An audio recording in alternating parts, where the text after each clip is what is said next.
사랑하는 성도 여러분, 안녕하십니까? 이호승 목사입니다. 오늘도 하나님의 말씀으로 힘차게 시작하시는 우리 성도님들 다 되시기를 바랍니다. 오늘 우리가 함께 봉독할 말씀은 아모스서 다음에 있는 오바댜서입니다.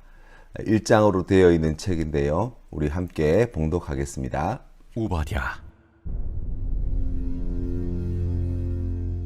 오바댜의 묵시라. 주 여호와께서 에돔에 대하여 이와 같이 말씀하시니라.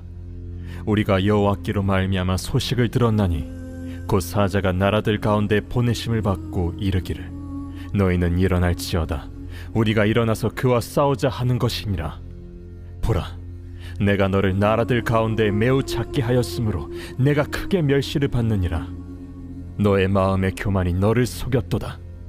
바위 틈에 거주하며 높은 곳에 사는 자여, 내가 마음에 이르기를 누가 능히 나를 땅에 끌어내리겠느냐 하니 내가 독수리처럼 높이 오르며 별 사이에 깃들일지라도 내가 거기에서 너를 끌어내리리라. 여호와의 말씀이니라. 혹시 도둑이 내게 이르렀으며 강도가 밤중에 내게 이르렀을지라도 만족할 만큼 훔치면 그치지 아니하였겠느냐. 혹시 포도를 따는 자가 내게 이르렀을지라도 그것을 얼마쯤 남기지 아니하였겠느냐. 내가 어찌 그리 망하였는고, 에서가 어찌 그리 수탈되었으며 그 감춘 보물이 어찌 그리 빼앗겼는고. 너와 약조한 모든 자들이 다 너를 쫓아 변경에 이르게 하며 너와 화목하던 자들이 너를 속여 이기며 내 먹을 것을 먹는 자들이 내 아래에 함정을 파니 내 마음에 지각이 없음이로다. 여호와의 말씀이니라. 그날에 내가 에돔에서 지혜 있는 자를 멸하며 에서의 산에서 지각 있는 자를 멸하지 아니하겠느냐. 드마나, 내 용사들이 놀랄 것이라. 이로 말미암아 에서의 산에 있는 사람은 다 죽임을 당하여 멸절되리라. 내가 내 형제 야곱에게 행한 포악으로 말미암아 부끄러움을 당하고 영원히 멸절되리라. 내가 멀리 섰던 날 곧 이방인이 그의 재물을 빼앗아가며 외국인이 그의 성문에 들어가서 예루살렘을 얻기 위하여 제비 뽑던 날에 너도 그들 중 한 사람 같았느니라.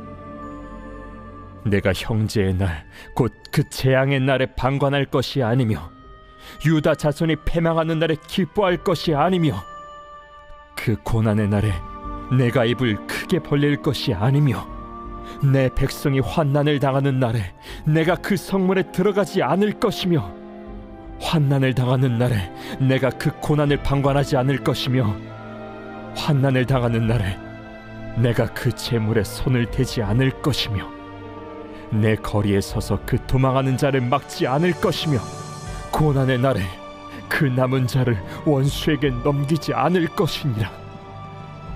여호와께서 만국을 벌할 날이 가까웠나니 내가 행한 대로 너도 받을 것인즉 내가 행한 것이 내 머리로 돌아갈 것이라. 너희가 내 성산에서 마신 것 같이 만국일이 항상 마시리니 곧 마시고 삼켜서 본래 없던 것 같이 되리라. 오직 시온산에서 피할 자가 있으리니 그 산이 거룩할 것이요 야곱 족속은 자기 기업을 누릴 것이며 야곱 족속은 불이 될 것이며 요셉 족속은 불꽃이 될 것이요 에서 족속은 지푸라기가 될 것이라. 그들이 그들 위에 붙어서 그들을 불사를 것인즉 에서 족속에 남은 자가 없으리니 여호와께서 말씀하셨습니다. 그들이 네겝과 에서의 산과 평지와 블레셋을 얻을 것이요 또 그들이 에브라임의 들과 사마리아의 들을 얻을 것이며 베냐민은 길앗을 얻을 것이며 사로잡혔던 이스라엘의 많은 자손은 가나안 사람에게 속한 이 땅을 사르밧까지 얻을 것이며 예루살렘에서 사로잡혔던 자들 곧 스바랏에 있는 자들은 네겝의 성읍들을 얻을 것이니라. 구원받은 자들이 시온산에 올라와서 에서의 산을 심판하리니 나라가 여호와께 속하리라. 오바댜 선지자의 이름의 뜻은 여호와의 종이라는 뜻을 가지고 있습니다. 하나님께 아주 충성을 다하여 사명을 감당하였던 선지자다라고 우리가 그 이름을 통해서는 이해할 수 있을 것 같습니다만, 그가 어떤 삶을 살았는지, 또 구체적으로 어느 지파에 어떤 직업을 가지고 있었는지, 뭐 이러한 세부적인 내용들에 대해서는 성경은 우리에게 말씀하고 있지 않습니다. 하나님께서는 에돔을 심판하시는 말씀을 전하는 종으로 이 오바댜 선지자를 세우셨고, 그는 이 오바댜서를 통해서 그 말씀을 우리에게 전해주고 있을 따름입니다. 에돔은 야곱의 형이었던 에서의 별명이지요. 에서가 사냥을 하고 배가 고파서 들어왔을 때 야곱이 만든 그 붉은 것이 먹고 싶어서 장자 명분을 그 붉은 것과 바꾸지 않습니까? 그 일 때문에 그의 별명이 에돔이 되었습니다.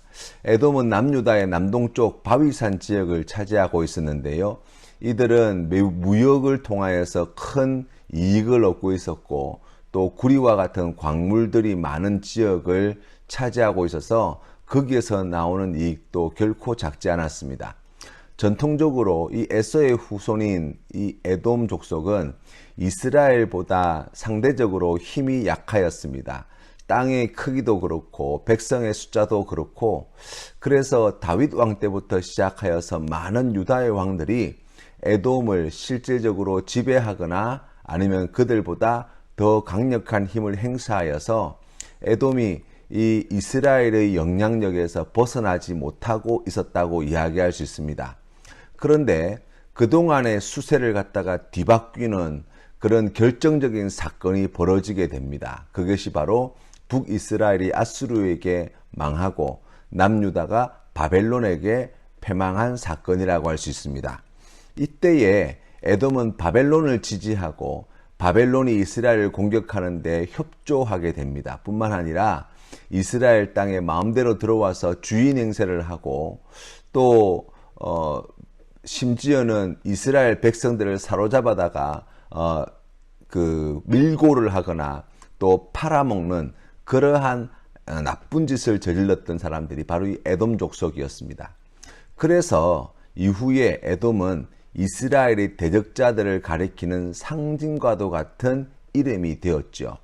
하나님이 에돔을 심판하시는 그 구체적인 죄, 그것의 첫 번째는 그들의 교만 때문이었습니다. 3절과 4절 말씀해 보시면 이렇게 말씀합니다. 너의 마음의 교만이 너를 속였도다.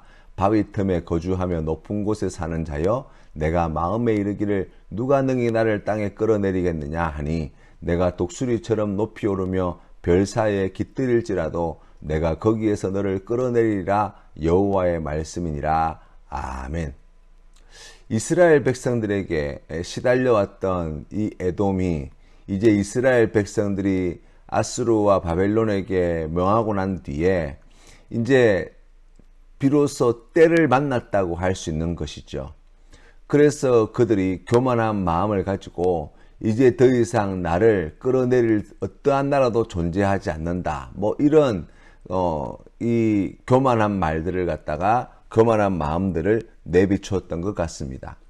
그런데 하나님은 이러한 교만한 자들을 너무나 미워하시죠. 왜냐하면 하나님 자리를 차지하고 있는 것이 되기 때문입니다. 교만이 가지는 가장 치명적인 해악은 오늘 성경 말씀에 나와 있듯이 자신을 속인다는 것입니다. 스스로 속는다는 사실이지요. 자신의 실체를 보지 못하게 만듭니다. 문제를 보지 못하게 만듭니다. 자기가 지금 무슨 일을 하고 있는지도 못 보게 만드는 것이 바로 이 교만이라는 것입니다. 다른 사람들보다 내가 더 위에 있다고 착각하게 만듭니다. 마음은 위로 올라가는 것 같지만 실제로는 아래로 내려가고 있습니다. 중요한 것은 그 사실을 자신이 모른다는 사실이에요. 이것이 바로 교만이 가지고 있는 해악이라고 할 수 있습니다. 하나님 앞에서 교만한 사람은 사람에게도 교만합니다. 다른 사람을 어떻게 대하는지, 어떻게 말하는지를 보면 하나님 앞에 얼마나 교만한 자인지 또한 알 수 있습니다. 교만한 사람들, 좋아하는 사람 세상에 존재하지 않죠. 결국 오늘 성경 말씀에 보면 이 에돔의 동맹들이 다 에돔을 돌아섰다라고 말씀하고 있습니다. 당시 에돔이 동맹을 맺었다는 것은 서로 사이가 좋았다는 이야기겠지요. 그런데 서로 도와주고 서로를 지켜주던 여러 나라들이 등 돌리게 되었습니다. 왜 그렇습니까? 교만하기 때문이에요. 자신들에게 힘이 되어줄 친구나 손길들이 하나 안 남게 됩니다. 결국 혼자 남겨지게 됩니다. 하나님이 그 에돔이라는 족속을 다 망하게 만들어 버리겠다고 말씀하고 있는 거예요. 우리의 신앙의 삶에서도 오늘 이 에돔의 모습은 매우 많은 것을 우리에게 가르쳐 줍니다. 우리가 믿음으로 살아간다고 할 때 우리가 하나님 앞에 참으로 겸손한 자가 되어야 되는데, 하나님 앞에 겸손하지 못한 자들은 사람 앞에서도 겸손하지 못합니다. 다시 말하면 오늘 성경 말씀에 나와 있던 이 에돔의 모습은 또한 우리의 모습이 되기도 하죠. 결국 교만한 자의 주변에 남아날 사람이 없는 거예요. 혼자 고립되어지고 외로운 인생을 살아가게 되는 거예요. 이웃의 아픔과 낭패 보는 일들을 겪는 것을 보고 나는 괜찮은데 하고 생각하는 것 또한 매우 교만한 생각이라고 할 수 있습니다. 어려움 당한 이웃이 아닌 자신에게 시선이 가 있기 때문이에요. 잠언 18장 12절 말씀에 사람의 마음의 교만은 멸망의 선봉이요 겸손은 종기의 앞잡이니라 라고 말씀하고 있습니다.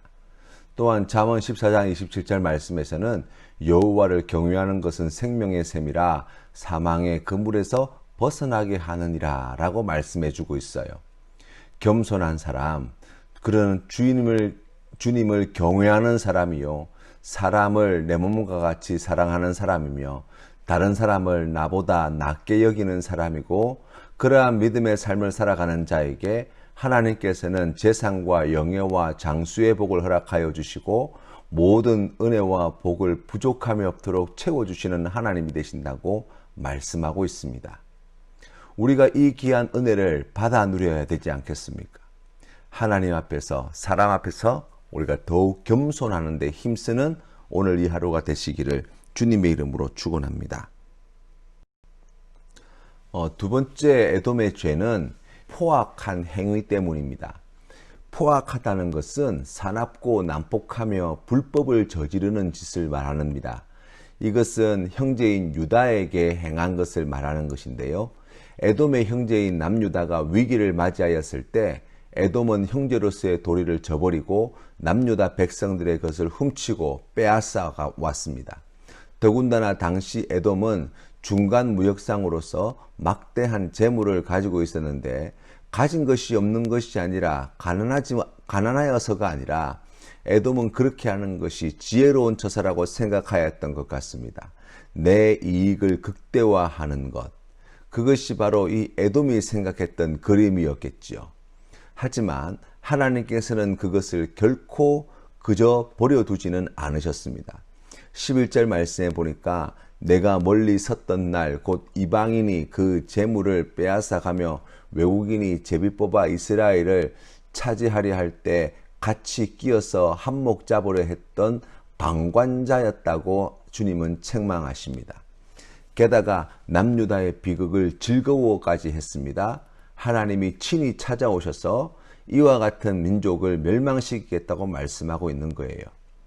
우리가 생각해 보면 우리가 실제로 신앙의 삶에 있어서 이웃들과의 삶의 자리 가운데 포악한 사람, 이거는 사실은 아주 그 마음이 싸납고 또 아주 그냥 나쁜 짓을 하기로 결심을 하지 않은 이상은 사실 나와는 별로 상관이 없지 않나 우리가 생각해 볼 수 있습니다.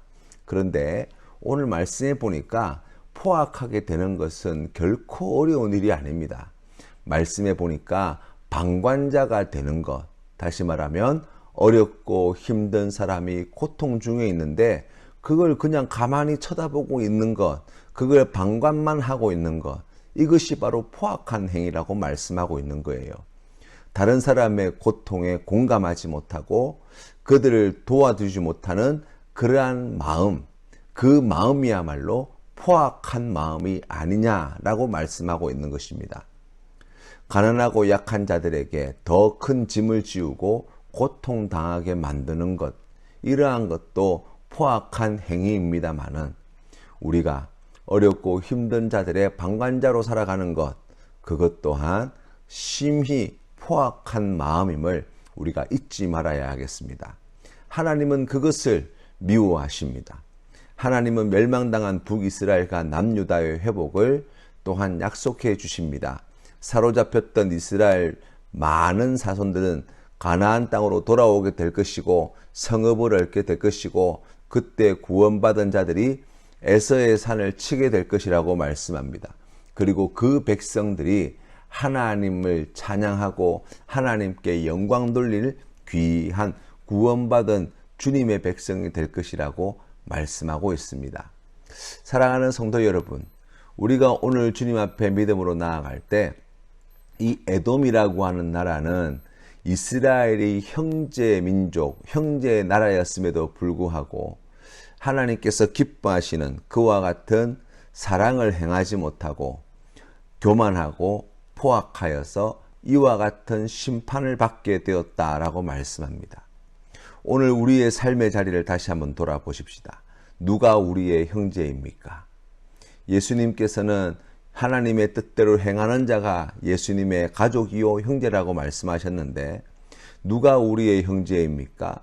바로 하나님께서 우리에게 보내주신 모든 이들이 다 우리의 형제가 된 줄로 믿습니다. 우리가 주님께서 기뻐하시는 이 귀한 사명을 잘 감당하여서 참으로 겸손하고 참으로 온유하며 하나님께서 기뻐하시는 선을 행하고 내 몸과 같이 이웃을 사랑함으로 섬길 때에 하나님의 놀라우신 은혜와 축복이 가득한 복된 날을 살게 될 줄로 믿습니다. 오늘 우리가 함께 부를 찬송은 찬송가 212장 겸손히 주를 섬길 때입니다. 함께 찬양드리겠습니다. 겸손히 주를 섬길 때 괴로운 일이 많으나 구주여 내게 힘 주사 잘 감당하게 하소서. 인자한 말을 가지고 사람을 감화시키며 갈 길을 잃은 무리를 잘 인도하게 하소서. 구주의 귀한 인내를 깨달아 알게 하시고 굳건한 믿음 주셔서 늘 승리하게 하소서. 장래의 영광 비추사 소망이 되게 하시며 구주와 함께 살면서 참 평강 얻게 하소서. 아멘. 함께 기도드리겠습니다. 은혜가 많으신 하나님 아버지, 오늘도 말씀을 통하여 하나님의 음성을 듣습니다. 우리에게 교만하지 말라 말씀하여 주시는 이 귀한 음성에 겸손함으로 응답하는 오늘 이 하루가 되게 하여 주시옵소서. 하나님, 교만하여서 스스로 속는 자가 되지 않도록 하여 주시옵시고 겸손하여서 하나님과 사람들 앞에 인정받고 사랑받으며 크신 은혜와 복을 함께 받아 누리는 오늘 이 하루가 될 수 있도록 축복하여 주옵소서. 우리의 마음을 유혹하고 넘어뜨리려고 하는 악한 원수 마귀에 주님께서 그 모든 악한 괴계를 물리쳐 주시옵시고 분별할 수 있는 영의 눈을 밝혀 주시고 한 길로 왔던 마귀가 7길로 떠나가는 놀라운 역사가 있게 하여 주시옵소서. 아버지 하나님, 하나님 앞에서 사람 앞에서 참으로 겸손한 믿음으로 나아갈 수 있도록 오늘도 성령 하나님 인도하여 주시옵소서. 아버지 하나님, 우리가 주님께서 미워하시는 포악한 말과 행동으로 하나님의 영광을 가려주지 않도록 주님 도와주시옵소서. 어렵고 힘들고 연약한 자들을 그저 방관만 하고 있는 그러한 포악한 마음을 내다버리게 하여 주시고 온유한 마음으로 긍휼히 여기며 사랑하며 내 몸과 같이 여겨서 하나님께 영광 돌리는 귀하고 복된 오늘 이 하루가 되게 하여 주시옵소서. 하나님 아버지, 코로나 사태로 말미암아서 지금 한국 사회가 다시 위기감이 커져가고 있습니다. 주님 불쌍히 여겨주시고 이 모든 사태가 하루속히 진정될 수 있도록 다시 일상의 삶으로 돌아갈 수 있도록 주님 축복하여 주시고 은혜 더하여 주시옵소서. 예수님의 이름으로 기도드립니다. 아멘.